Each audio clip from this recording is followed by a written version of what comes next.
Will, home technology expert, over in a backyard audio job. So this homeowner gave me a call, and they had a previous installer from the previous homeowner originally do this outdoor area. Looks really nice, right? And they have these in-ground speakers, I'll show you over here, that the previous homeowner had.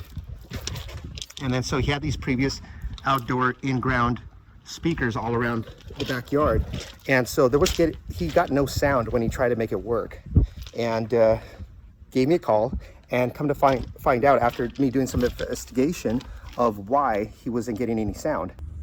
Look at that, all that water that's inside of this conduit with the jacked up wire, all completely oxidized.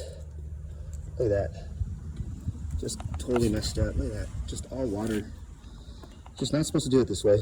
So if you want to get it done right the first time and have some outdoor audio or any type of smart home technology done in your home, go to hometechnologyexpert.com and click on that button, schedule that free estimate.